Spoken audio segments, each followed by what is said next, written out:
showing what you got against the guys who have been here for sure. So right now, Nick Akie, our SESRA veteran, he's mixing it up there with our two rookies of Dustin Slover and Jonathan Oates. Jason Taylor going to be in fourth right now. He's another SESRA regular.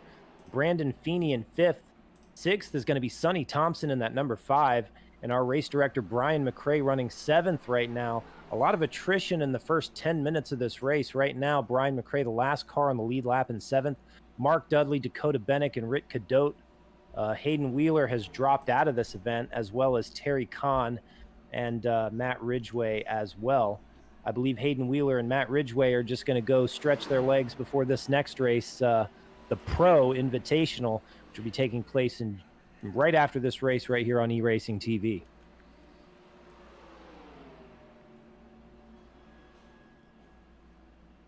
Oh man, we're gonna have to see what happened to Slover. Did you say that? I was working on something. I didn't see what had happened. He definitely lost the draft there. Yes, Slover got loose coming out of the tri-oval. No contact or anything. These cars get very, very, very light going through the tri-oval. No contact with the wall. Nothing major happened there. He just got way out of shape and lost his momentum. He kept the car clean, but he is now about 3 seconds back behind these two running up front. But we saw it at Daytona. If he can start turning some clean laps and they keep racing each other up front, he might be able to reel them back in. Oh, and just as he does that, he gets into the wall. Yeah, it's hard. It's one of those things. You can make up time in these cars, but it's really difficult to run flat out. Unless your car's on fresh tires, the more fuel you burn off, the harder these cars get to drive. You might have to let the throttle breathe, burp it a little bit through the corners just to get it to hook up. Now, definitely something to consider. We had a little bit of a fuel mileage situation at Daytona just a few weeks ago where I think some of these drivers didn't realize they couldn't make the full 30 minutes on fuel. And seeing as how Talladega is a little bit more wide open and a little bit bigger of a track, I'm thinking that we're going to have the same issue here tonight. So these drivers are probably going to have to come down pit road and take just a little bit of fuel to be able to go the distance. The question is whether or not they're aware of that. I know a lot of the drivers were not aware of that last or 2 weeks ago at Daytona, so they had a panic pit stop there in the last few minutes of the event. So I'm thinking both Nick Akie, Jonathan Oates, Dustin Slover, Jason Taylor, all these drivers probably going to have to make a fuel stop before the end of this event. And these two leaders still going at it. I mean, they're driving side by side. They're going nose to tail, and they're working their way through slow traffic right now. They work their way around the 215 car. That's a 215 of Rick Cadote, who was involved in an incident earlier in this race. He's out there turning laps still. So kudos to Rick Cadote for staying in it and completing this event here on eRacing TV.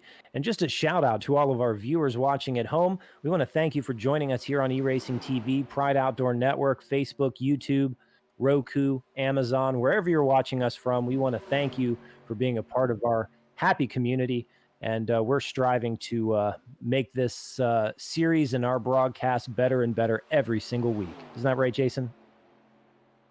You betcha. It's all about quality over quantity here, and there's no set goal. There's nothing where we're gonna say, all right, well, once we have this, under control, and once we have, this platform set, that's what we want to be. It's all about making it bigger and better each time, each week we're here, and we really want to hear what you guys think, what you guys want to see.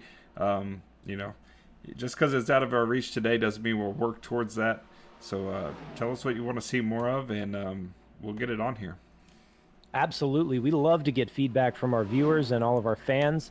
Let us know what we can do to make it better. Let us know what you want to see and hear, and also let us know who your favorite drivers are here in the SESRA series, whether it be a new face or a regular veteran. And the same goes for the other series that we broadcast, the All-Pro Sim Racing League, which runs Monday nights, And this SESRA series, which is so great, we run every Thursday. Hashtag Thursday is for the boys, for those of you who are trying to follow us.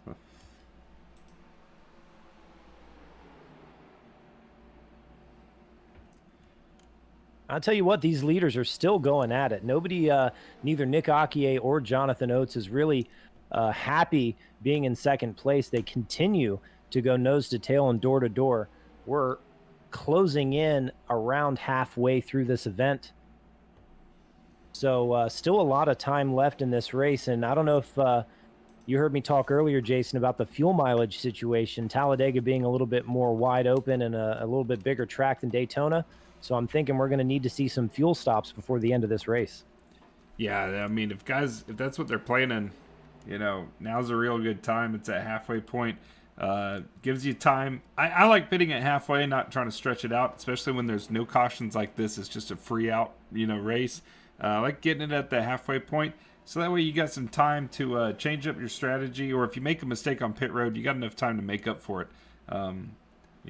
Because if you push it to the very end of the race, you make a mistake, get a black flag, spin the tire, spin out or something, trying to get on pit road. That's it. Your whole race is kind of blown. There's no chance for fixing it when it's that late in the race. I'm waiting for iRacing to implement no pit road speed limit for this series. Oh, they need too fast. Right? Because it would be very interesting to see some of these guys. I know that, making pit road speed limit from 215 miles an hour pretty difficult without a pit road speed limiter. And it'd be very cool to see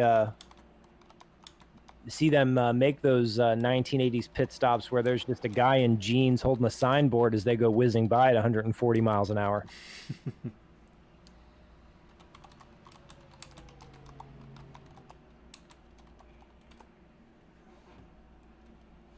Our statistician, Jeff Shrewsbury, has informed us they're right on the edge of being able to make it. Be curious to see if any of these drivers have been saving any fuel. I mean, we look at Jason Taylor, Brandon Feeney, and Sonny Thompson, the three of them running in 4th, 5th, and 6th. They're about 20 seconds behind our leaders, but I'm wondering if they've been planning ahead and trying to save. I tell you what, anyone up here, I don't think they've been saving anything. Once, that'd have been a real smart strategy, especially how spread out this field's got. You could half throttle a fuel laps and probably be fine. Yeah, and because the draft is such a big part of these cars, I mean, the slingshot, you can definitely run in behind the car in front of you and run 3/4 throttle and save some fuel. In the modern sort of plate racing, you've got to almost be flat out. And with the way the restrictor plates works, you got to ride the brakes rather than cracking the throttle. If you crack the throttle, you lose all your momentum and you go straight to the back. But in these cars, there's a lot of leeway there, so you can roll out of the throttle and save some fuel. And these two leaders, I don't think either one of them has the advantage because they've been switching back and forth so much. Neither one of them has been in the draft longer than the other. But I'm looking back at Jason Taylor, Brandon Feeney, and Sonny Thompson. Brandon Feeney and Sonny Thompson have been behind Jason Taylor for the past 10 minutes in this race. So the two of them might be able to have saved enough fuel to go the distance. I'm curious to see how this shakes out. We've got 12 minutes or so left. And, the two leaders, Nick Akier and Jonathan Oates, neither one of them very happy being in second place. So they continue. As I say that right now, Akier is going to look to the bottom underneath Jonathan Oates to see if he can take back that top spot. Neither one of them wants to run second. There's really no huge benefit other than bragging rights to win this race. It's kind of like winning the All-Star Open. There's not a huge paycheck and not a lot of glory involved. It's just the bragging rights of saying, hey, I came, I saw, and I kicked some ass. Yeah, I think Nick Akier is not wanting to let an outsider win this race here. But bragging rights, those carry a lot of weight. There might not be a purse on this race, any cool trophy or anything like you said, but bragging rights, that goes a little ways. I really think in the garage area going into the next season, There's going to be a lot of talk of who won the most of these races leading up to the season, who won these invitational races, the preseason races, all that stuff. So, it's also a big motivator. Guys, they spend a lot of time. There's a long time before the actual point season starts. In January. So that's a long time for you to really work on these cars, figure out what it's going to take to make you faster, what all you can do with them, and every time you get a good finish or a solid win here, it's just going to boost that confidence and start putting your momentum in the right place. Well, another thing, Jason, there's been so far at Daytona, California, and we'll see if it holds true here at Talladega, but so far this season, there's been a direct correlation between the guys running up front in this open race and them running up front once they move over to the Pro Invitational. We saw Jeff Ward win both races last week, and we saw at Daytona, we saw whoever was running in the top 3 or 4 at the end of that the pro race, or at the end of the open race, ended up doing really well in the Pro Invitational. So this little bit of extra seat time and getting a feel for the track and getting a feel for the car definitely translates over to the big race once we get there after this event.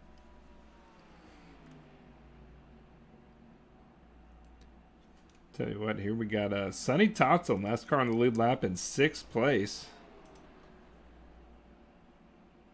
We've been seeing him kicking ass in the short track series on that broadcast on Sundays. They race it on Tuesdays. It's a delayed broadcast.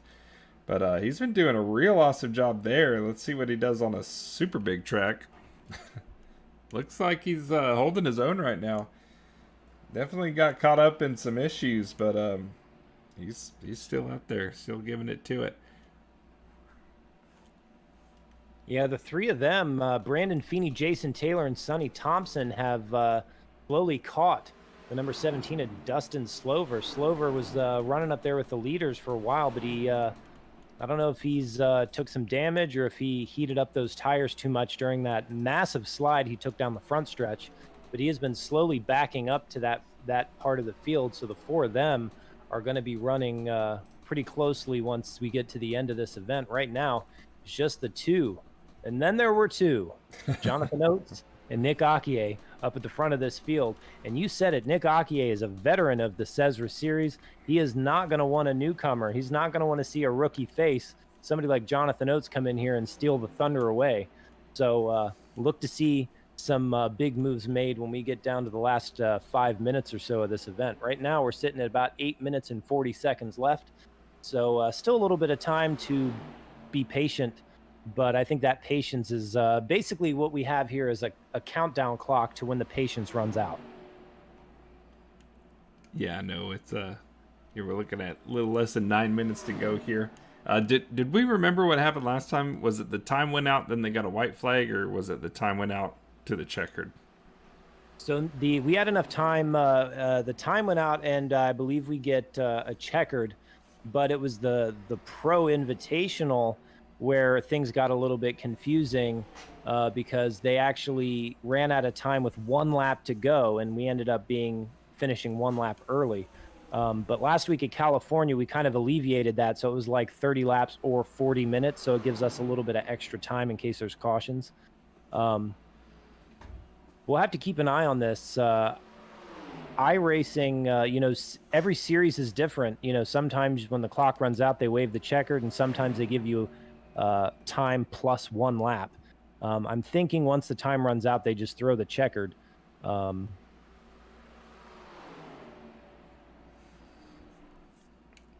Yep, for everyone just tuning in. Oh, I cut you off. What do you got? Well, I was going to say, I'm pretty sure that they just wave the checkered flag once the time runs out. So that's another little strategy thing. Anybody who's familiar with timed road racing, if they take the time could run out 10 minutes or 10 feet before the finish line, and they'll just throw the checkered flag and you win. But if you run out of the time right after the finish line, you still have a full lap left. So we'll have to keep an eye on how that shakes out. What were you going to say, Jason? Oh, I was just going to say, for everyone tuning in, this is the race before the actual invitational race. So this is an open. I wasn't sure if you explained it or not. We're finishing up the open race right now, where it's open to anyone that has iRacing can log into this and compete. And as long as you're a clean driver who can remain competitive out on the track, the idea is that you get invited to run the Invitational, and those are going to help. That's how we're going to vet drivers who are going to go into the main series full season that's going to start in January here for the SESRA Classic Championship. That's absolutely correct. We have an open invitational or an open race before the invitational every week. Anybody who's watching at home on your phone, on your TV, if you have an iRacing account and you're thinking, hey, I want to be a part of this, this looks awesome, join us. Come and join our open race and race with these guys and show some skill and show some patience, and you might end up in the Pro Invitational that takes place right after. Shoot, if I wasn't up here in the broadcast booth, I'd be loading up iRacing and I'd be joining them.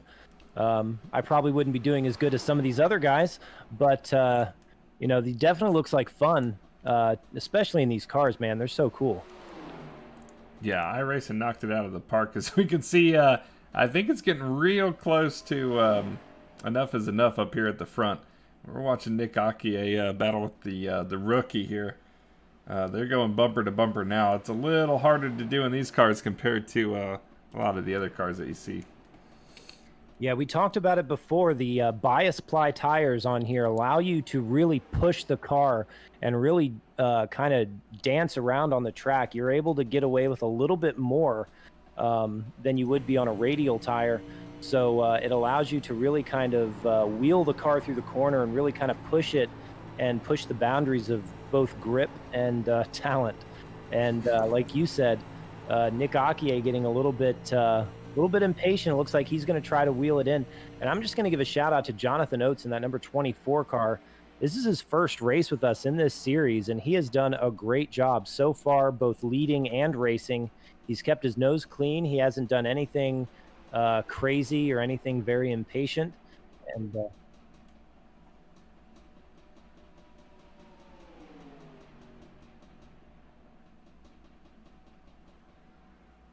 I'm curious to see the fuel. I mean, we've got 4 minutes left. 4 minutes. We got 4 minutes left in this. They go around Matt Ridgway in that number 13. 4 minutes left, Jason. I'm thinking this was about the time at Daytona that the drivers realized whether or not they could make it on fuel. Yeah, no, it was a last-minute scramble to get down pit road and get that splash of gas. So I'm wondering, these guys up front, because the race started and these two have been in the front pack the whole time, when it was 6 cars, when it was 3 cars, when it was 2 cars. So I don't know if they've even had a second to think about, or even look at how much fuel they're burning here. So we'll just have to see. I mean, how crazy would that be? These two run out of gas together and open it up for someone who did get a splash of gas to finish this thing off. Oh, a little bit of a bump there. Took the air off the spoiler, may have given him just a little bit of a nudge. Nick Akie goes underneath Jonathan Oates in that 24, and he is going to retain this lead in that number 83 Lake Speed Special. And when you're driving a Lake Speed car, you've got to show some speed. That's one thing that's awesome, man. I can't wait for this season. It's going to be like an entire season of throwback cars, not just Darlington. So I can't wait to see the schemes and these guys. You can't, you don't get to weld your chassis together. You don't get to build it by hand. But so these guys put all that pride into the paint schemes, and to see what they come up with all these classic cars, man, I can't wait to see the schemes that we get for that whole series. I've been loving it so far. That I'd say so far, I think one of my favorites is the Janet Guthrie special that Hayden Wheeler rides. Just a slick-looking car, that Kelly Girl Green number 68. Just a classic paint scheme, and he's been doing it. He is making it proud, and I guarantee you, once we get to this Pro Invitational in the next few minutes, he is going to take that 68 to the front. Yeah, well, he got to the front this time. He was driving really dicey, man. He wasn't. Leaders on pit road. Sorry to cut you off there, Jason. Leaders both duck onto pit road. Oh man, Jonathan Oates about loses it, has to lock it up. He might have a penalty.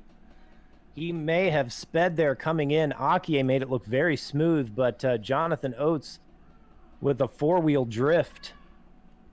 Both of them go. Yeah, both of them overshot it. This is going to be a crazy race off pit road here. I'll tell you what, you're right. Anyone that was saving fuel that's from third on back has a chance to win this thing if they saved enough. Dustin Slover in the number 17, he's going to come down pit road, as well as Brandon Feeney. And both of our leaders are taking tires. I was thinking we'd just see a splash of fuel. Not sure if maybe they just weren't able to communicate with their crew chiefs before they came down or what, but they're both taking 4 tires and fuel. I was kind of thinking we'd just see a splash, but this might mix it up. Oh, man. I think Sonny Thompson, he just took the lead, but I believe he's out of gas. He's down on the apron now. Yeah, Sonny Thompson did not pit, but he immediately went to the apron. He is rounding turn 4, and he is going slower and slower.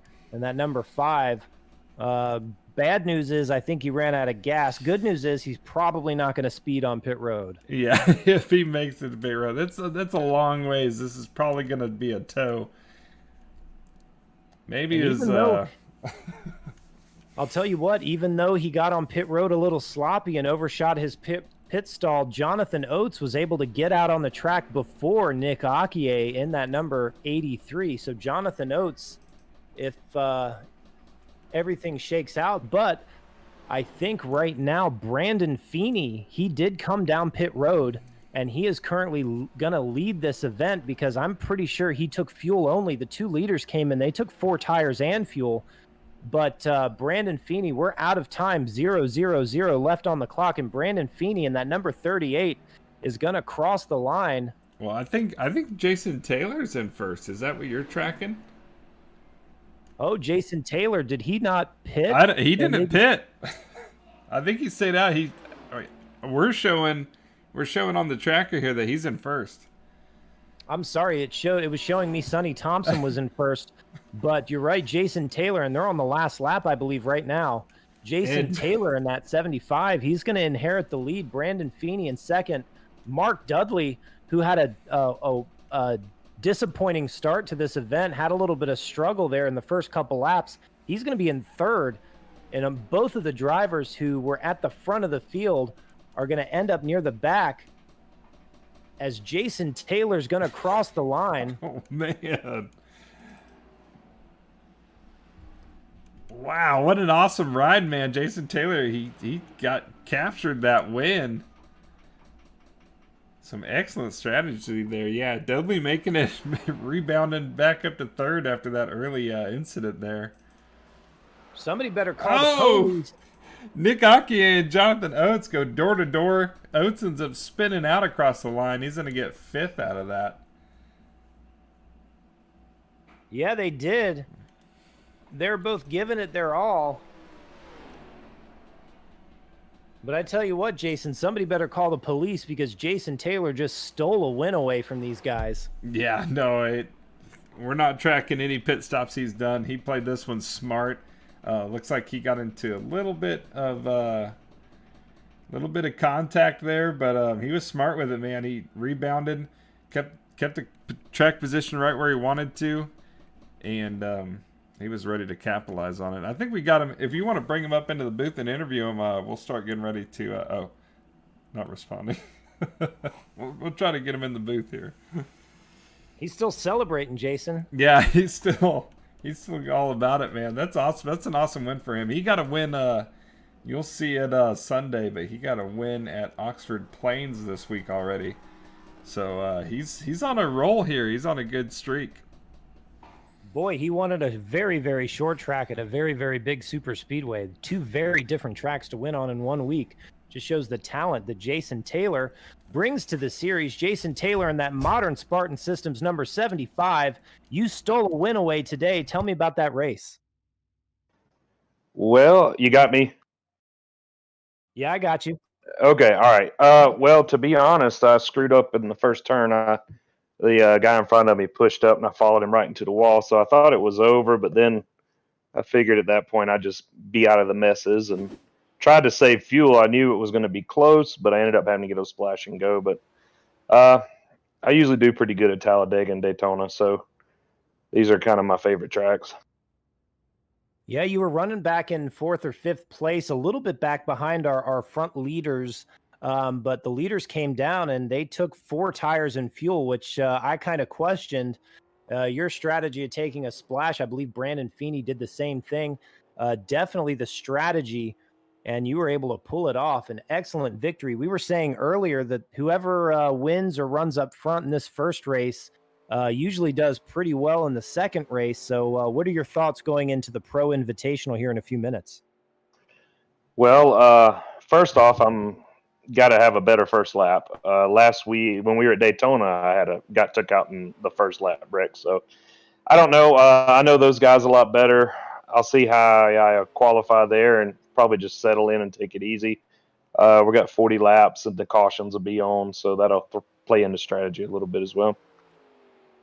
Absolutely. Caution's going to be on, so that'll definitely mix it up. We saw that come into a factor at Daytona and last week at California. Jason Taylor, do you want to thank your sponsors? Thank anybody before we let you prepare for this Pro Invitational?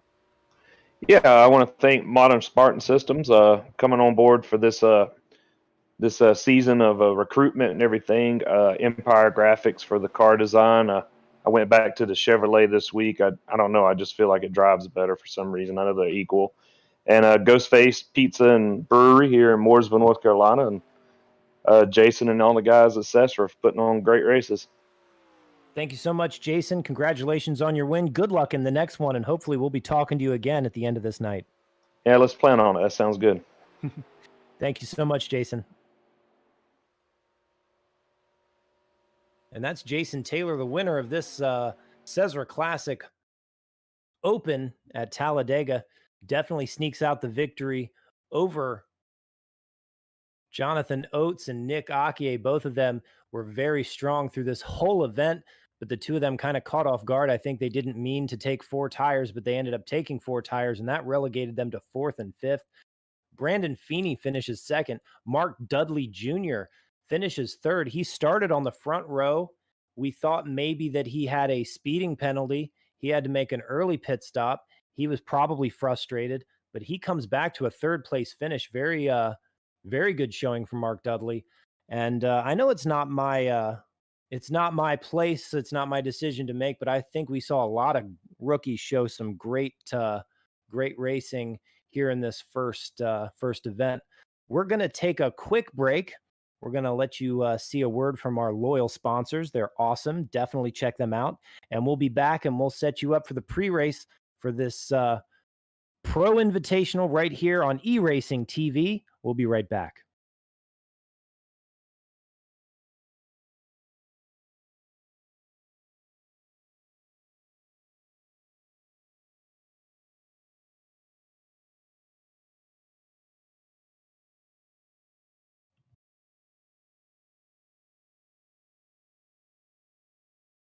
Listen up. The soap you shower with? It's you probably haven't even questioned what bar of soap you lather up with. Let's face it, most guys don't. They're still using whatever bar their mommy bought for her little man. Is that what you want? To smell like mama's little man? Ugh. But now you can upgrade your shower game with Dr. Squatch Natural Soap. Dr. Squatch Natural Soap. Real soap for real men. Or don't. And continue to be mommy's little helper.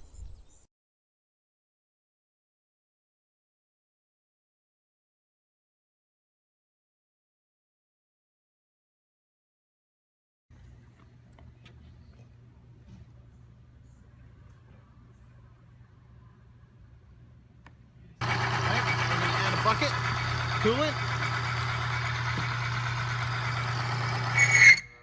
Oh. Amps it right out.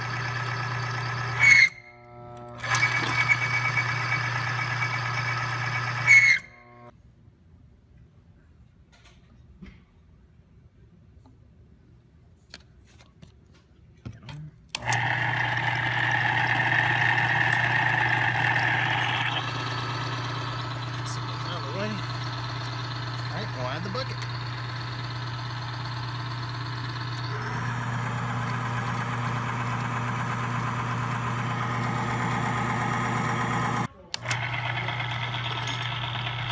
takes to wear through the coating.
Welcome back to E-Racing TV. We're live at Talladega Speedway, and we just got done watching an awesome race in that first SESRA Classic Open, and we saw a lot of new faces and a lot of veterans battling door to door. Right now, we are qualifying for our Pro Invitational, and as we stand, Mark Dudley Jr. again at the front of the field. That's, of course, unofficial. We still got about 3 minutes left in this session.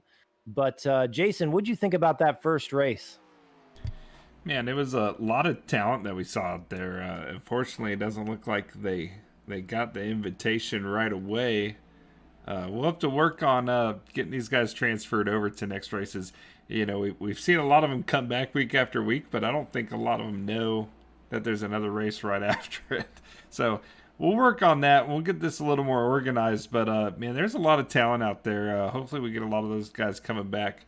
Both of those juniors, not that they're related, but they just happen to both be juniors, had a lot of talent out there, and that was really awesome to see. And, you know, shout out to those guys for coming out, trying it out. And hopefully we see these guys come back.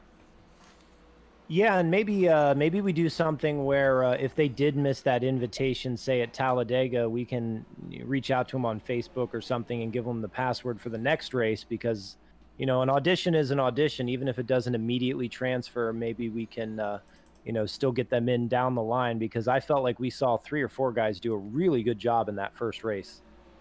Yeah, 100%. That was some really awesome, and we saw some pretty slick moves from Jason Taylor. So Jason Taylor's out on track right now.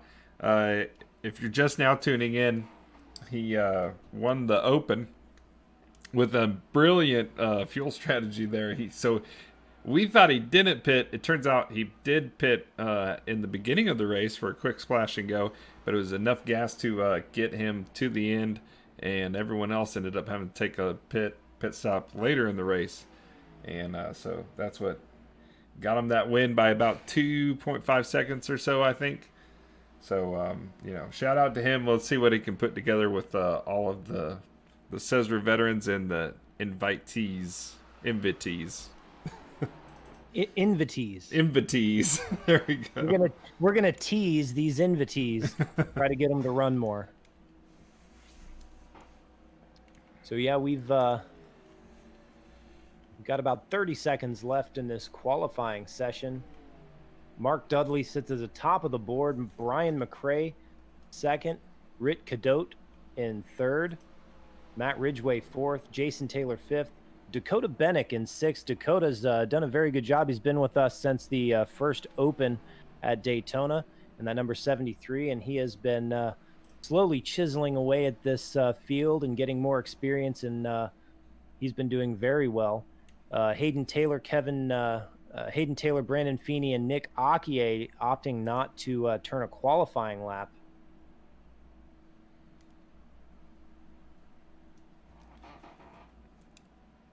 Not as many drivers as we're used to seeing. Everybody must be on vacation. It is the summer after all.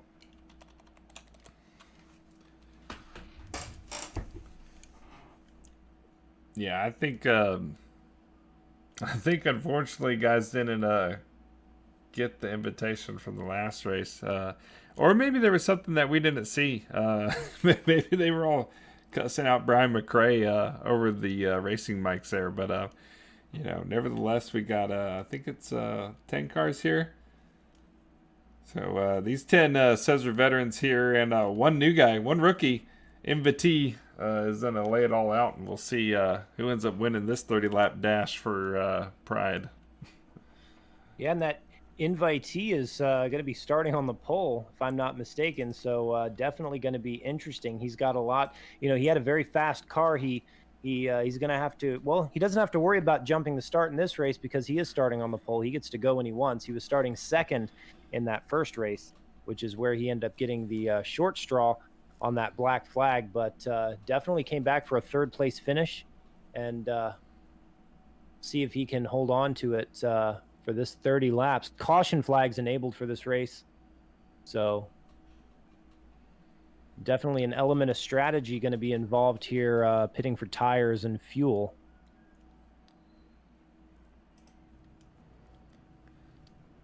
And tire wear not going to be as much of a factor here at Talladega, but still important. These cars, these bias-ply tires, these heavy cars, not a lot of downforce, a lot of slipping, a lot of sliding, a lot of wheeling going on. So we'll see if those tire wear plays a factor in this race. Brandon Feeney, second place. He's going to be starting shotgun on this field. Nick Akie also had a very fast car in the first race. It's almost like they are running an invert from our first event, because Jason Taylor's going to start fifth. Hayden Wheeler, who was incredibly fast in the first race, he's going to start seventh. Eighth is Nick Akie. Ninth is Brandon Feeney. Mark Dudley definitely has a fast car, but he'll be starting on the pole. Brian McRae, always fast, always hard to pass. He'll be second. Rit Cadote, he ran with SESRA a couple years ago. He's making a gallant comeback in that 215 car. He's going to start third. And Matt Ridgway, our drinking buddy and our friend, he's going to be starting in fourth place in that number 13 car. And Matt's always fast at these speedways. That Ford Thunderbird always hooked up. Yeah, let's while we're getting ready here, let's see if we can't razzle and frazzle Matt Ridgway up, bring him into the booth, and see what his plan is. Matt Ridgway, where we see you starting in fourth position. You had kind of a tough race. The first race went for a bit of a wild ride there, but you kept your foot in it and came back for a finish. You're starting fourth here. What are your plans? Well, hopefully it goes better than that last race. I didn't have much of a say-so in my wild ride. I'm sure you saw on the replay, I was looking at my windshield, and then all of a sudden the world was upside down. So I'm going to ride behind Brian, probably get down to that inside lane in the first couple laps if an opportunity presents itself. And then I'll probably just settle in. I'll be watching my fuel. These Thunderbirds, man, they're so fast. I can just slice through the field like butter. It's almost effortless to get to the front. It's almost like anytime I decide I'm going to the front, I can. But but the goal is to stay there, and so you may see me wait to time my move, especially being surrounded by Chevys here. I can't even see a Ford in my mirror, so am I the only Ford in this race? I believe you are the only Ford, the lone Ford Thunderbird. Actually, I believe Nick Akier is also in a Ford, but he's a couple lanes behind you. Yeah, so these Fords are fast, man, and I'm just gonna kind of hang back and decide when to go. I'll be watching my fuel. I think we should be good to the end of the race, so we'll see. But otherwise, no pressure. I'm just gonna kind of hang back and see what happens, and certainly I'll go straight to the lead if opportunity presents itself. Well, you'll definitely stay out of trouble if you're at the front of this field. Good luck in this race, Matt, and we'll be hopefully talking to you in just a little bit. Thanks, man. That's the plan. Y'all have fun. Matt Ridgway in the number 13. He's going to be starting on the outside in fourth. Only 2 Ford Thunderbirds in this event, and he said that those Thunderbirds are so fast, especially when they want to get to the front. So we'll see if they're able to put it together. That's real interesting. Matt's saying they're fast, and, I'll take his word for it. We've seen him get to the front, seeming like anytime he wants to. But his teammate there, Jason Taylor, just said that the Camaros, Monte Carlos handled better. So different of opinion and different strategies there.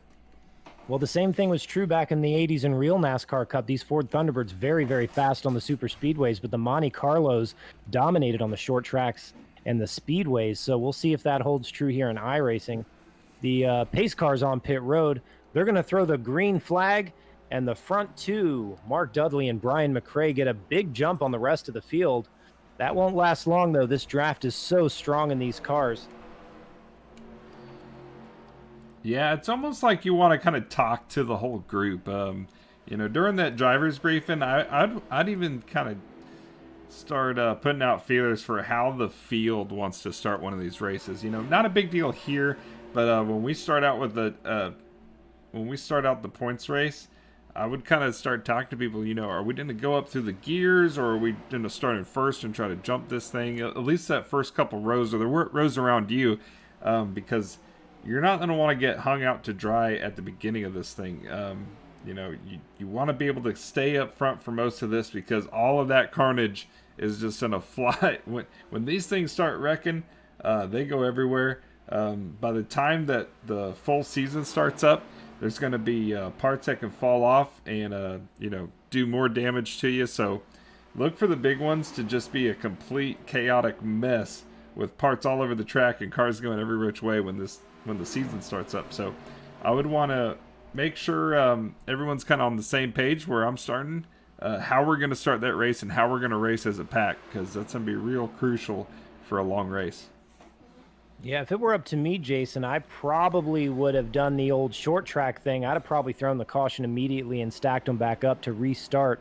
But just a couple laps into it, and already Matt Ridgway has caught the back of Brian McRae. So that advantage did not last long with this draft and the speeds that they're turning at this track.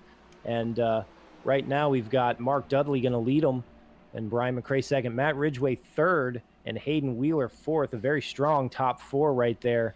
An experienced group of drivers. We saw Mark Dudley. He's one of the new faces, but he was very fast in that first race. Unfortunately, with the black flag, as we see right there, Matt Ridgway going to go to the bottom underneath Brian McRae, and he's going to try to bring Hayden Wheeler and Rit Cadotte with him.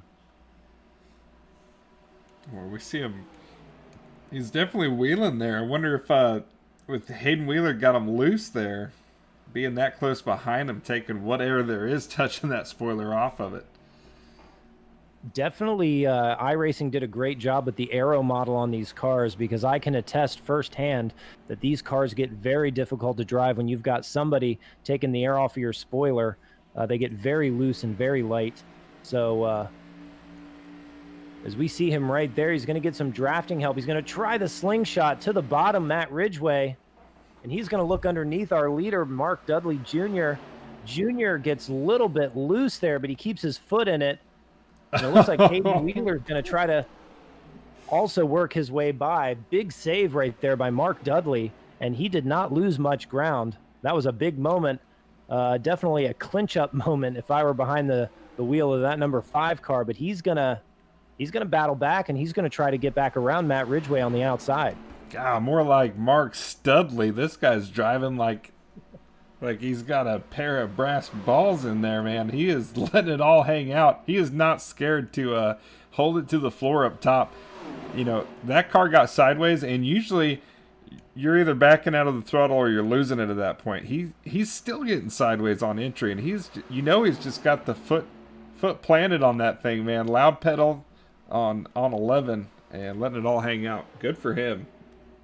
Yeah, Studley Mark Dudley, he's dirt tracking it at 210 miles an hour.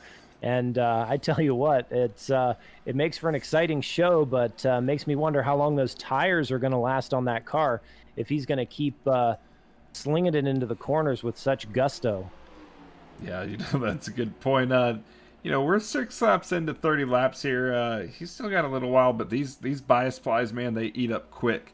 You know, Talladega's got a little better of a service than... Oh, he's into the wall! Ah, there he goes, man. That's gonna... God, it's gonna eat him up. And he keeps his foot in it, though, again. I mean, he did get into the wall, a little bit of damage to the right front of that car, but he kept his foot in it, and he's going to maintain second position. Hayden Wheeler's going to try to look underneath him, but he is able to keep his momentum up. It's almost unbelievable how he's not losing momentum making these moves, and he's actually going to battle back to the outside and try to take the lead back. Oh, man. Studley, you're killing it, man. Save some pit lizards for the rest of us. This guy's all wheels, man. This is what I like to see. I'm glad he made the transfer, dude. Just a quick update. Nick Akie, who was so strong in that first event, I'm not sure what happened. He's lost the draft. Actually, he's caught back up. He had lost the draft there for a minute, but he's been able to muscle his way back up to the tail end of this lead group. And another update, Brandon Feeney in that 38 car, our driver from the Great White North. He's sitting on pit road with damage. I'm not sure what happened. He's 3 laps down right now. Hayden Wheeler get into it. Oh, man. Hayden Wheeler got into Matt Ridgway. We got a big one on the backstretch there. Yeah, we have a caution flag out. And Matt Ridgway... Man, Ridgway's got such a fast car, but he does not have great luck. So that's a 4-car incident there. Nick Akie, Matt Ridgway, Hayden Wheeler, and Rick Cadotte all getting together. Not serious damage, it doesn't look like. It looks like there's just some minor damage. These cars have definitely got some bent fenders. Ridgway, I think, got the most damage.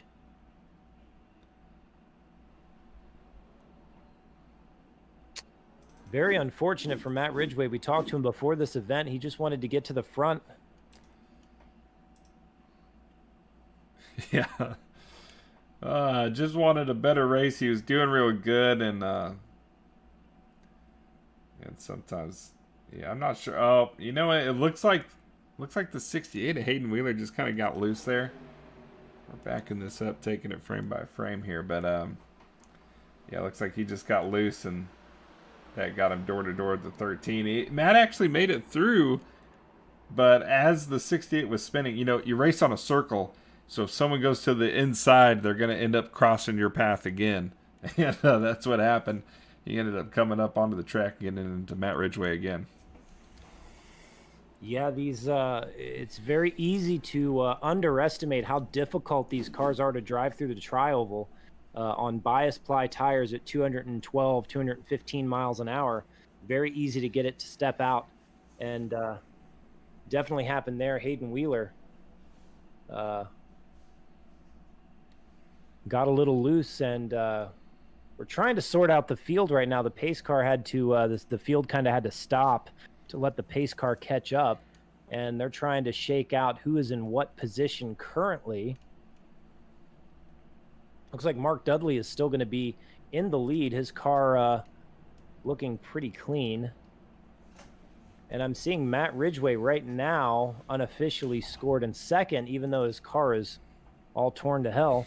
It's still sitting in second. Brian McRae going to be third. Nick Akie also involved in that. He looks like going to be in fourth. Jason Taylor made the switch to that Monte Carlo for this event. He's going to be sitting in fifth.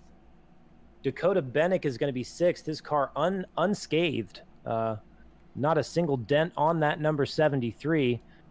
That could play a factor later on. These front cars are getting more and more damaged, so Dakota Bennick might have the upper hand. And then Hayden Wheeler sitting on pit road. He came down, did a little bit of damage assessment. He's going to roll back out. He's going to be seventh, and Rick Cadotte still, he's also rolling out of pit road. The two of them trying to fix as much damage as possible. Brandon Feeney, not sure what happened to Brandon in the first opening laps of this race. He is still sitting on pit road with some heavy damage to the back of that car. So I'm not sure what happened to our friend from the Great White North, but that bar in Saskatchewan is probably a little downtrodden seeing their driver sitting on pit road. Yeah, the old Fisher Wars were whatever. I'll get it out later. But anyway, yeah, I think everyone's in there pretty pissed off. I think we got a hockey fight going on in there now over what they think's going to happen. I think, while we're under caution, I think Brandon Feeney's got his comms back on. Let's bring him in here and see what the Great White North Wonder has to say about that.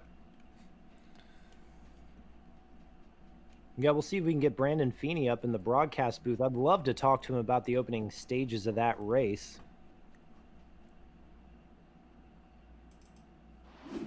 And our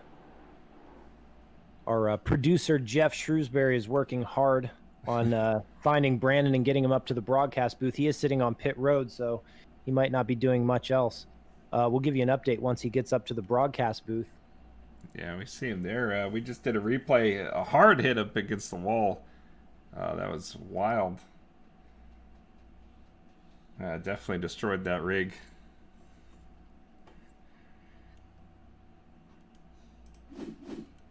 So the lights are off on the pace car. We've got the field stacking back up 2 by 2.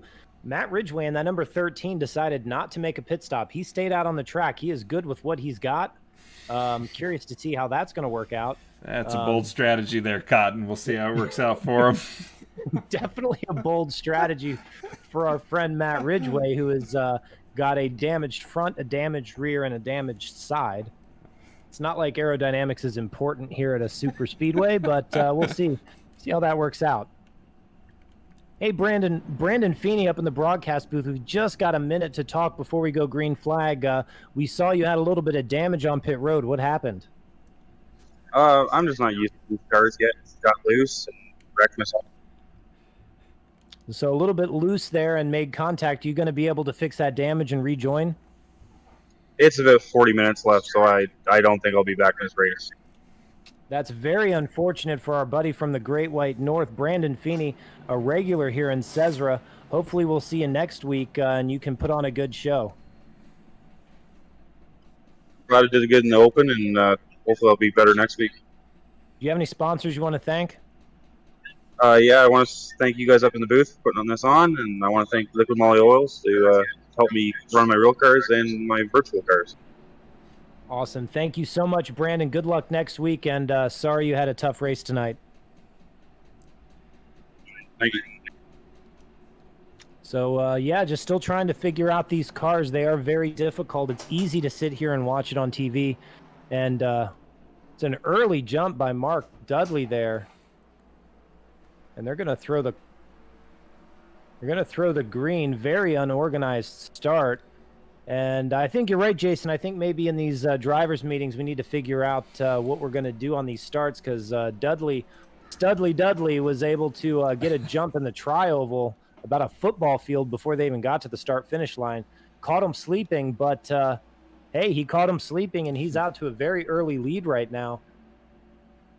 Yeah, well, I mean, the SESRA rules, the rule book's always been restarts are on the leader as soon as the pace car pulls off. So, I mean, as far as rule book wise, he was all in all in the clear on that one, which that could change up strategy in these cars. We know that it's not your typical pack racing like what we're used to, But as you see there, you leave those cars in the dust, they're still going to formulate a better draft than what you have, and they're going to catch up real quick. So maybe if you got 1 lap to go, that might be a good thing. But I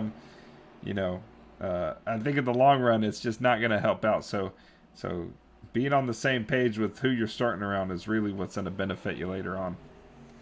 Well, getting a jump at a short track or even at a speedway is a huge advantage. But a track like Daytona or Talladega, you just make yourself a sitting duck out there. If you get a big lead, they're going to draft back up and they're going to pass you going 10, 12 miles an hour faster. And we saw it right there as Jason Taylor was able to get around Mark Dudley for the lead, and it only took about 1 lap for them to catch back up. And I got to say, that number 13 of Matt Ridgway, it may look like it just rolled out of the junkyard, but that thing's still got some speed in it. He is holding it deep, and he is battling Hayden Wheeler right now for that second position, or the third position. I'm sorry.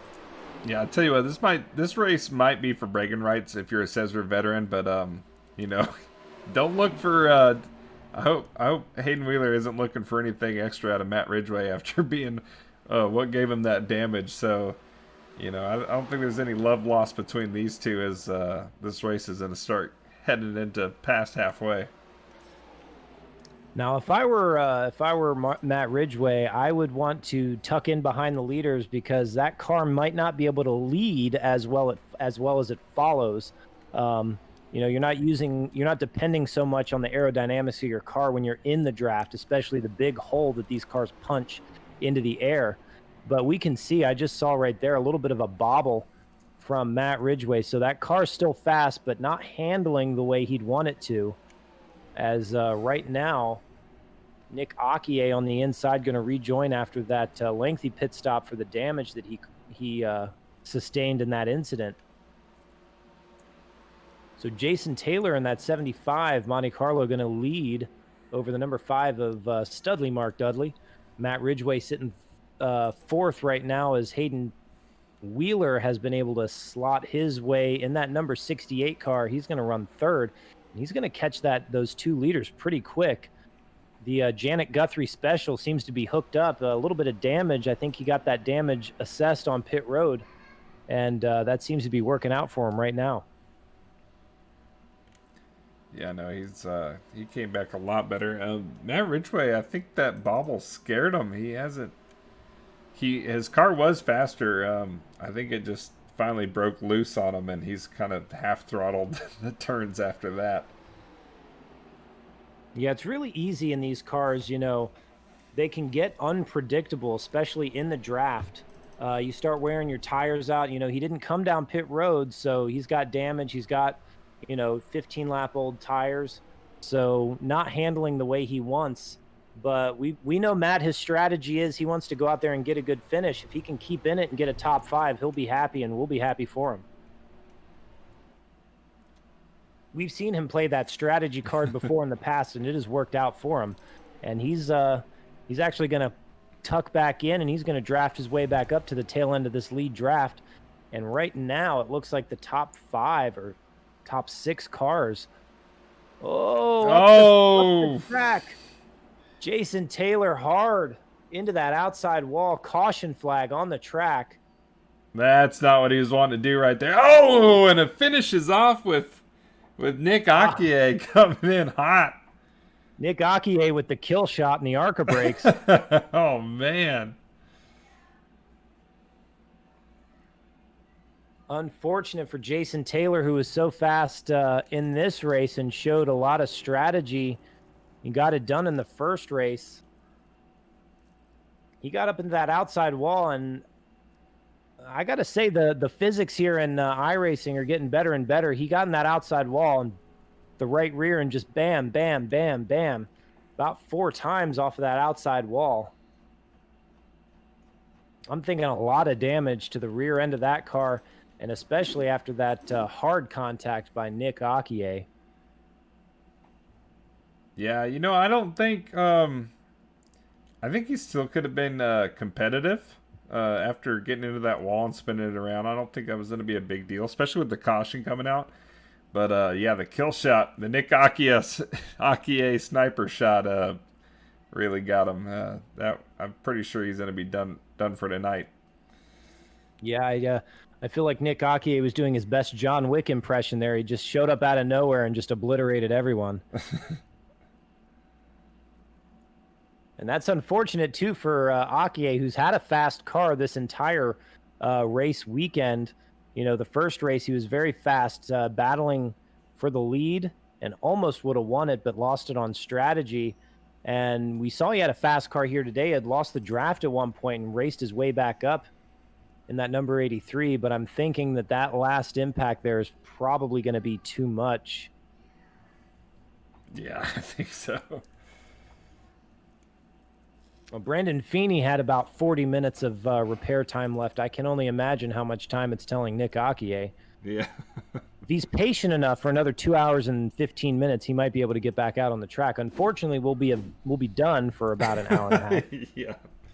Yeah, we'll be well 8-10 beers deep by then. So he might as well just load it up, start partying with the rest of the guys in the stands there. That's what I would do. We see some pit strategy right now as looks like Brian McRae, Rit Cadotte, and Jason Taylor coming down pit road. Jason Taylor still rolling after that crash. He did not have to take the tow truck, so I guess that's good news. I'm thinking after that hard contact, he probably has a little bit of engine damage. Don't think that car's going to have the speed it had, but if he's able to get out there and turn a couple laps, he might be able to get a somewhat decent finish. But Brian McRae and Rit Cadotte, I'm thinking that the two of them are keeping that fuel strategy in mind. Yeah. Are they shutting off their engines back there? I think that's what I heard. Try to ride along here. This is our special Monte Carlo grill cam for everyone at home. Riding along with the man with the plan, Brian McRae.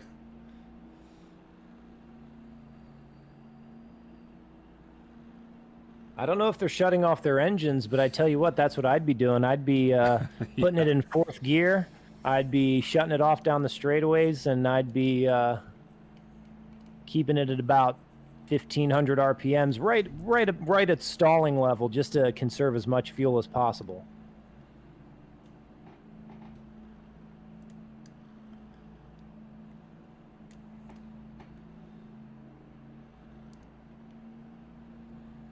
And before the start of this race and before the start of the open race earlier, we saw Hayden Wheeler emblazon the legendary words, "Raise hell, praise Janet." And he's doing that right now. He is praising Janet Guthrie in that number 68 throwback car as he is leading this event. It's Mark Dudley sitting second right now. Matt Ridgway in that beat-up number 13. He has not had much luck this season, but he has always had a fast car. And I'm thinking if he can stay out of trouble, he might get himself a top 5 here. Dakota Bennick with a great run in the number 73. His car still spotless. Not a single dent on that car that I can see. He's sitting fourth. And both Brian McRae and Rit Cadotte, who made pit stops, are sitting 5th and 6th, respectively. And I'm pretty certain, yeah, unfortunately, Jason, Nick Akie has just retired from this event. The damage too much to that number 83 car. He is going to take it to the hauler and party with the rest of us, just like you said. Yeah, sometimes. But hey, Jason Taylor made it back out on track, so you know. And Jason Taylor's still on the lead lap. Hey, that's something. Somehow.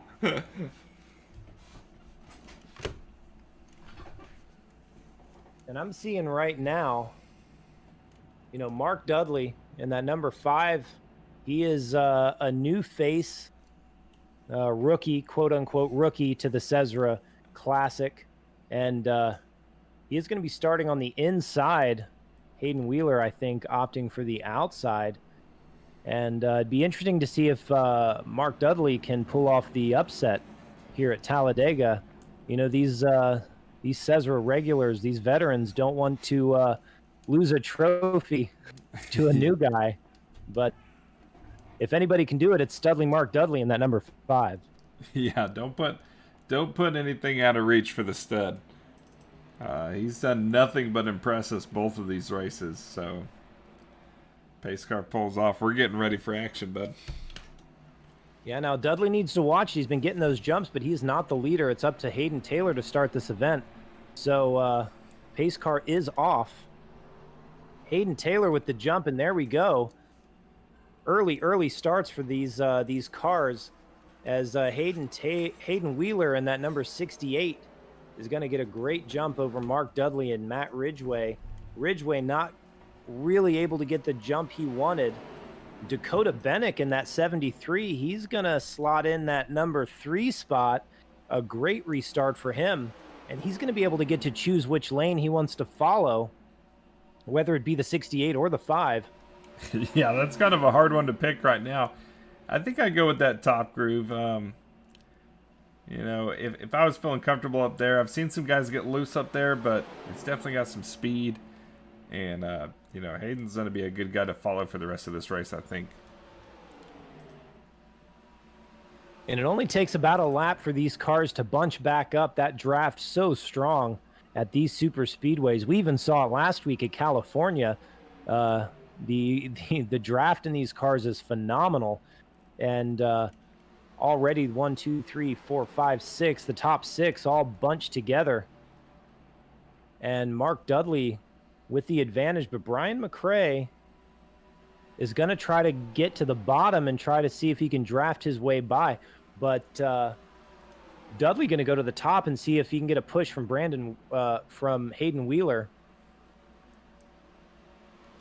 A lot of jockeying, but we saw Mark Dudley do so well on the outside lane earlier in this race. He was really digging up there. So no stranger to running that outside line. Oh, man, Brian McKay got loose coming through that tri-oval right there. Yes, he did. He was almost completely sideways.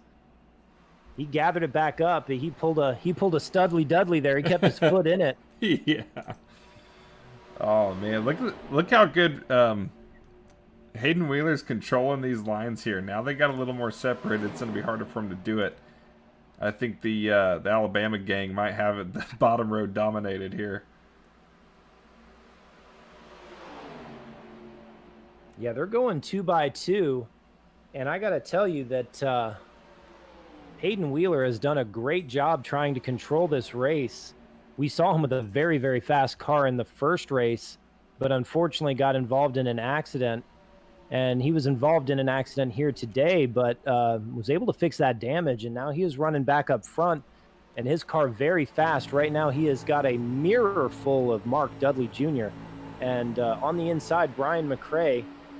And Matt Ridgway, his car may look a little worse for the wear, but definitely still got some horsepower under the hood in that Ford Thunderbird. Yeah, I'll tell you what, Matt's making us out to be a liar. I guess the aerodynamics not as important when you got some pretty big ponies under that hood.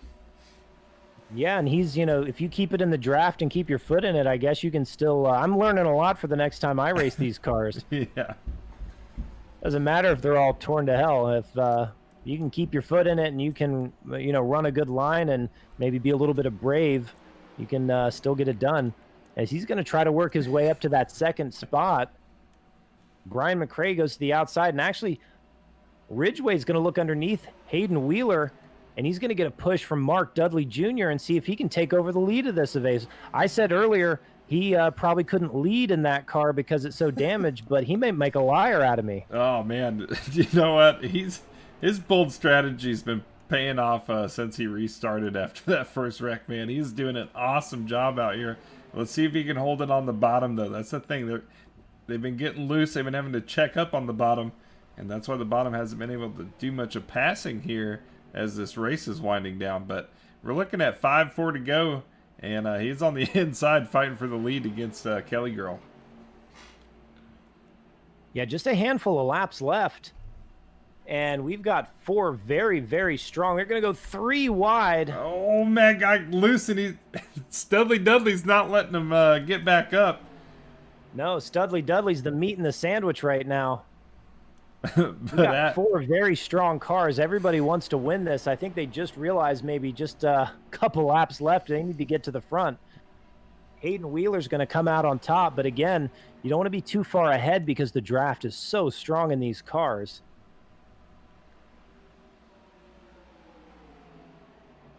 I wonder if Matt was expecting the 5 to back out, being the meat in the sandwich, but apparently Matt hasn't been paying attention to Studley Dudley and how he's been staying in the throttle in any situation given to him.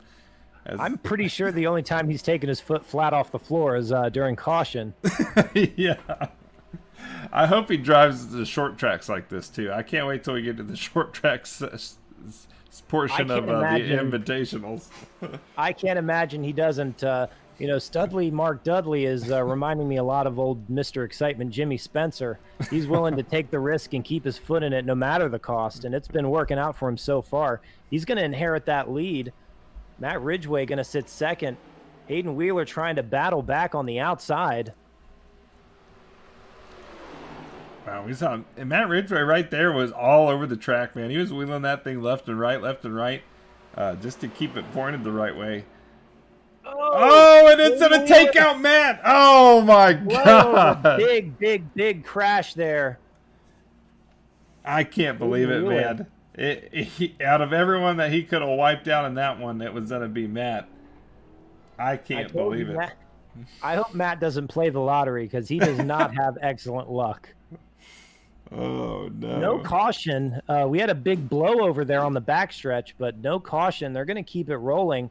And right now, Mark Dudley's going to lead. We've got Brian McRae sitting second, Dakota Bennick with a great run in third, and Rit Cadotte is going to be sitting fourth. Matt Ridgway, he's still rolling. He's sitting fifth. He might get himself a top 5 after all. There he is. There's the blowover from Hayden Wheeler. As him and Matt Ridgway both go hard into that wall.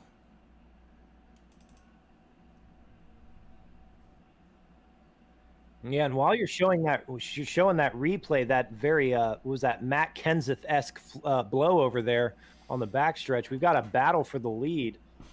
Brian McRae and Mark Dudley going side by side. Dudley's going to keep it on the outside.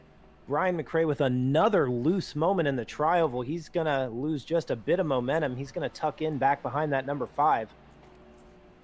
Yeah, do you think that's going to be the, is that the bump that, the bump in the tri-oval of Talladega? Do you think that's what's getting them loose down there? I think it might be because these cars are already really, really light. You load up the suspension just a little bit, and it's probably going to want to step out on you. And I'll tell you who's in the catbird seat right now. If I was Dakota Bennick in that number 73, I'd just be patient because I'm thinking once we get down to this last lap, which we're coming to right now, I'm thinking that Dudley and McRae are really going to go at it for this win as they're going to take the white flag. And Brian McRae going to look to the inside of Mark Dudley. Dudley going to stay on the outside. He's going to keep his foot in it. Dakota Bennick now going to try to draft up. Dakota Bennick going to look underneath. He's going to try to steal this one away. 3 cars right here under a blanket on the last lap. Dakota Bennick on the inside, Mark Dudley and Brian McRae on the outside. They're going to look 3 wide all the way up to the wall goes Mark Dudley. Dudley's going to try to keep his foot in it. He's going to try the crossover to the inside goes Dudley. 2 cars, 3 cars right there. Dudley goes to the inside. Brian McRae to the outside. I don't think he's going to be able to pull it off. Brian McRae is going to win this race. Mark Dudley's going to finish second. Dakota Bennick going to cross the line in third. What a finish here at Talladega. Tell you what, Brian McRae is going to walk away a victor here after this war that we just witnessed on this 2.66 mile tri-oval. Mark Dudley with an excellent showing here in his first race for the SESRA Classic. I am very impressed with what he was able to do here. Second place finish. And Dakota Bennick with an excellent run. We've seen him race for a couple of weeks now. This is going to be his best finish. I think a career best in SESRA with a third place finish. and Rit Cadote going to come back with a 4th, and Matt Ridgway in that Junkyard Special, he is going to get himself a top 5. That's awesome, man. What a freaking finish. I'm pretty sure this is the first Super Speedway win for Brian McRae and SESRA, so I know he's about to burn it down. He's about to wake everyone in Austin, Texas up and tell them what's really going on tonight. Big win for Brian McRae. We'll see if we can get him up here in the booth so we can talk to our winner. Brian McRae, you just won yourself a race at Talladega. How does it feel, man? How about that finish? That was something else. I tell you, my heart is still pounded getting after that. That was something else. You had a fast car. You were up in the top 5 the whole race. You were able to avoid some accidents, and you were able to race hard with that number 5 of Mark Dudley. What strategy did you have to change your strategy as this race went on? You know, the caution actually came at a really good time, and I decided to come in and pit and change tires, and that was kind of my time to reset. I told myself, man, just stay on the lead lap and stay with the lead pack, and there's no sense of pushing until you get to 10 to go, and that's that last green flag came with about 10 to go, and it was time to go fast, and I just kept pushing a little bit harder, but I think the most important thing in these cars is no matter how fast you're going or how hard you're pushing, you have to give room, because these cars are so loose, especially in traffic, and they get unpredictable. So you still have to give a little bit, even when you're pushing towards the end. That's why all the cars that finish the race. Well, you're a veteran. You're the one that knows how to do that better than anyone. You definitely showed a lot of speed and definitely raced a smart race. We want to thank you for not only putting on a great show tonight, but also being our race director. You do a great job at both of those things. Do you want to thank some sponsors? You want to thank anybody? You definitely earned it tonight, bud. Well, absolutely. Well, first of all, thanks to Jason Anderson and Southeast Sim Racing Association. I think we're onto something here. We got a great league ahead of us. Certainly thank you guys for putting on a great show, and the broadcast is fantastic. I can't say enough about Dr. Squatch Soap. They've been with us since the very beginning, and of course, Top Flight Computers. Chris Dutchberry over there. He and I've been working together for quite some time.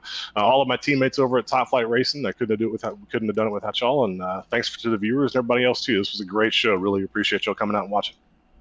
Thank you so much, Brian. Go do some celebrating. You earned it tonight, man.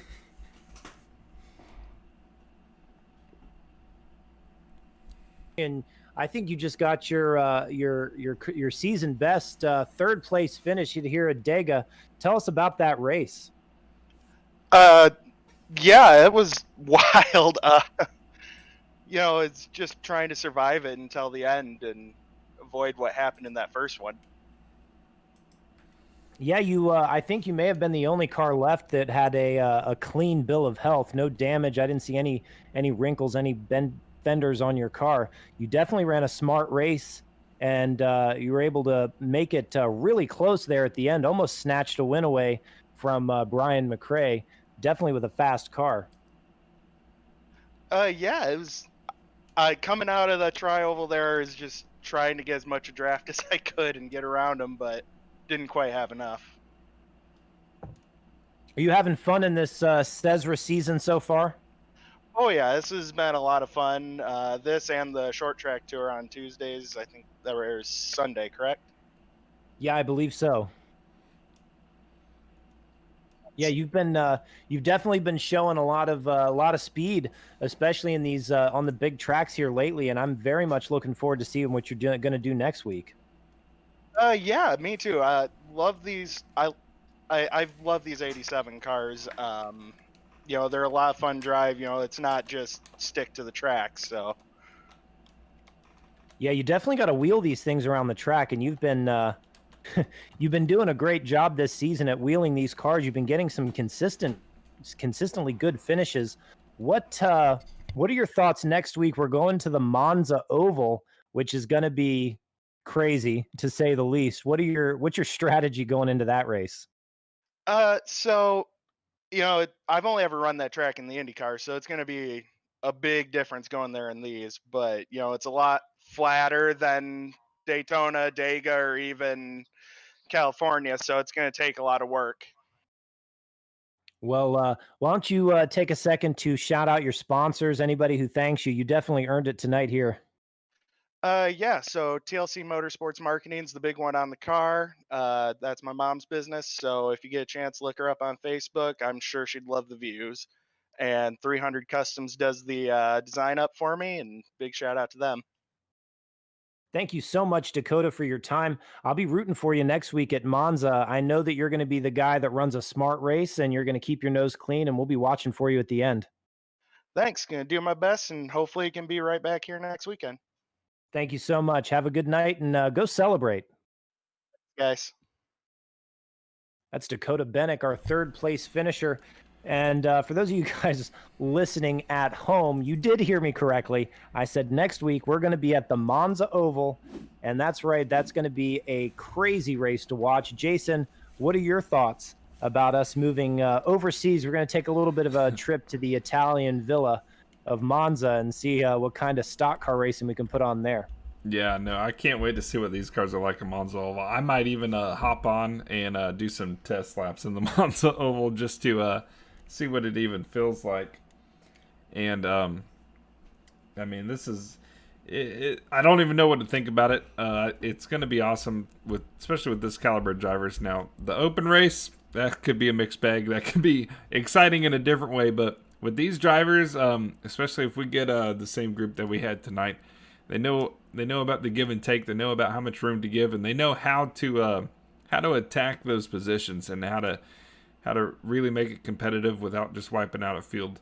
We did have some cautions, and that was those are all lessons learned from guys. So I can't wait to see what they do with a track like the Monza Oval.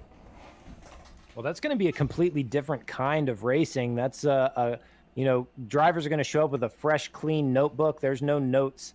Nobody's ever raced an 87 stock car at the Monza Oval.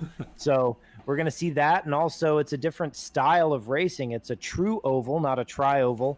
And the corners are a little bit tighter in radius. So I think tire wear might play a factor. Not to mention the fact that I think that, we're going to see a lot of, you might want to run outside to keep your momentum, but if you can keep your foot in it and show a little bit of gusto, you might be able to drive it down to the bottom to try to pull off a pass.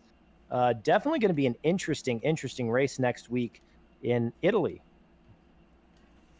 Yeah, luckily the planes are cheap this time of year, so we'll get everyone packed up and shipped over there. If I think there's even a now for all of our e-racing TV fans, I think there's an attenuator there. Attenuator? Oh, attenuator. Attenuator. I'm getting closer, man. I'm getting better. Well, that seems to be a running joke that we've started, and any track that has an attenuator, we definitely like because somebody somewhere makes contact with it. Yeah. And I tell you what, at the speeds they'll be pulling next week, I do not want to see somebody get into that attenuator because it will wreck somebody's day up. Yeah, no, that'll be an end of the business day for sure.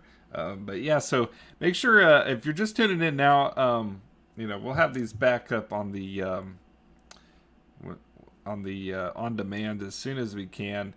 Thank you guys for stopping by. We're trying to get as much content as we can, some awesome racing and awesome guys, and hopefully we can get something put together where we can get a little more background on the star drivers and really let everyone know kind of who these are, who the people are behind the sim wheels here, and get us going like that. Yeah, I'd love to see if we can get some of the rookies in the open race, see if we can get them on Discord, see if we can talk to them. I'd love to get their thoughts about being broadcast worldwide on multiple platforms on e-racing TV, but two, to see what their thoughts about racing in our series is like and what their thoughts are. And that would be really cool. We're going to try to work on that and see if we can get that rolling, see if we can get some more driver profiles going on and try to broadcast, make our race broadcast even more robust every single week. We want to thank everyone at home for watching us. We want to thank all of our loyal viewers and supporters. Definitely find us on Facebook. Definitely find us online. Give us some feedback. Let us know what you think, what we can do better, what you want to see, what you want to hear, and we're going to do our best to accommodate you. But for tonight, we want to thank you for joining. I'm Steve Roswick for Jason Anderson and our man behind the scenes, Jeff Shrewsbury. We will thank you so much for watching, and we'll see you next week in good old Italy. That's right, Italy. Have a good night, and we'll see you then.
I got to pee though.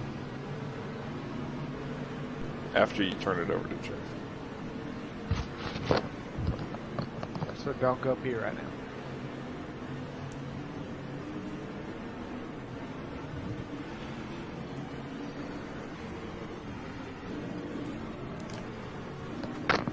All right, everyone, welcome to the Top Flight Computer Series. This is Race 1.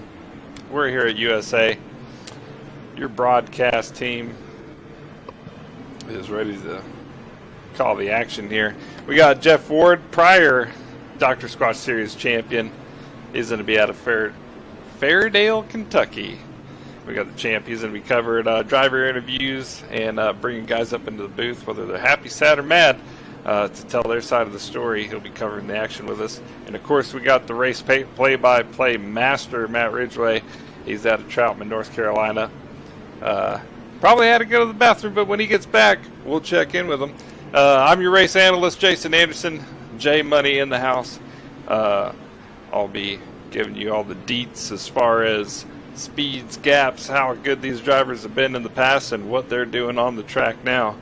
And, of course, race rules. So I'm pretty much your Larry Mack, for those of you who follow that awesome source of information. Let's see. So, Matt, are you still with us here, good buddy? Yes, sir, I am.